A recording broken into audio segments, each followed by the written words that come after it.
Hello everyone, welcome back to our channel. In today's video, I'm gonna show you how to send location on WhatsApp. It's a very simple and easy process and I'm gonna guide you through how to do it. Let's get started. First of all, make sure that you've already installed the WhatsApp app. Launch the WhatsApp app on your phone. Once you're in your WhatsApp, make sure that you are logged in with your account. You can open up any conversation to whom you want to send your location to. Once you're in the chat space, in the bottom right corner of your screen, you can see this link option. Tap on it. A menu list will pop up. Here you can find this location option.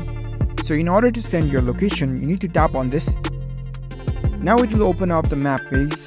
You can choose any location in the map over here. Or if you want to share your live location with this contact, you can choose this share live location option over here. It will send you real-time location to them. So tap on it. Again, tap on continue.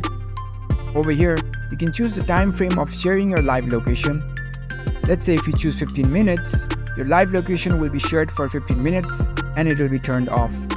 So once you select all the criterias, tap on this send button and there you go. That's how you can send location by WhatsApp. If you found this video helpful, don't forget to give this video a thumbs up and subscribe to our channel for more tech tips. Thank you for watching.